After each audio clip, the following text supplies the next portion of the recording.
ಈಗ ಬೆಂಗಳೂರಿನ ಇತರ ಸುದ್ದಿಗಳನ್ನ ಫಟಾಫಟ್ ಅಂತ ನೋಡೋಣ ಜಸ್ಟ್ 5 ನಲ್ಲಿ. ಅತ್ಯಾಚಾರ ಕೇಸ್ನಲ್ಲಿ ಎರಡನೇ ಬಾರಿಗೆ ಪ್ರಜ್ವಲ್ ರೇವಣ್ಣ ಜಾಮೀನು ಅರ್ಜಿ ವಜಾಗೊಳಿಸಲಾಗಿದೆ. ಹಾಸನ ಜಿಲ್ಲೆ ಹೊಳೆನರಸೀಪುರ ಠಾಣೆಯಲ್ಲಿ ದಾಖಲಾಗಿದ್ದ ಪ್ರಕರಣ ಸಂಬಂಧ ಬೆಂಗಳೂರಿನ ಜನಪ್ರತಿನಿಧಿಗಳ ವಿಶೇಷ ಕೋರ್ಟ್ ಅರ್ಜಿ ವಜಾಗೊಳಿಸಿದೆ. ಕಳೆದ 14 ತಿಂಗಳಿಂದ ಮಾಜಿ ಸಂಸದ ಪ್ರಜ್ವಲ್ ರೇವಣ್ಣ ಜೈಲಿನಲ್ಲೇ ಇದ್ದಾರೆ.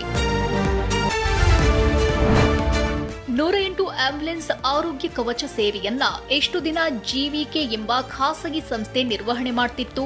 ಶೀಘ್ರದಲ್ಲೇ ಆರೋಗ್ಯ ಇಲಾಖೆಯೇ ನಿರ್ವಹಣೆ ಮಾಡುವುದಾಗಿ ಘೋಷಿಸಿದೆ.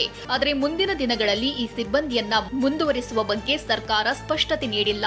ಇದಕ್ಕೆ ಸ್ಪಂದಿಸದಿದ್ದಲ್ಲಿ ಆಗಸ್ಟ್ 1ರಿಂದ ಕೆಲಸಕ್ಕೆ ಗೈರು ಹಾಜರಾಗುವ ಮೂಲಕ ಹೋರಾಟಕ್ಕೆ ಮುಂದಾಗುವ ಸುಳಿವು ನೀಡಿದ್ದಾರೆ. ಒಂದ್ ಕಡೆ ಜಾಮೀನು ಭವಿಷ್ಯ ಸುಪ್ರೀಂ ಕೋರ್ಟ್ನಲ್ಲಿ ಬಾಕಿ ಉಳಿದಿದ್ರೆ ಮತ್ತೊಂದ್ ಕಡೆ ದರ್ಶನ್ ಥೈಲ್ಯಾಂಡ್ನಲ್ಲಿ ಶೂಟಿಂಗ್ನಲ್ಲಿ ಬ್ಯುಸಿಯಾಗಿದ್ದಾರೆ. ಈ ಮಧ್ಯೆ ರೇಣುಕಾಸ್ವಾಮಿ ಕೊಲೆ ಕೇಸ್ನ A1 ಆರೋಪಿ ಪವಿತ್ರ ಗೌಡ ಕೂಡ ಫೋಟೋ ಶೂಟ್ ಮಾಡಿಸ್ತಾ ಕೂಲ್ ಆಗಿದ್ದಾರೆ. Red carpet studio online marketing ಪ್ರಮೋಷನ್ಗಾಗಿ ಫೋಟೋ ಶೂಟ್ ನಡೆಸಲಾಗಿದೆ.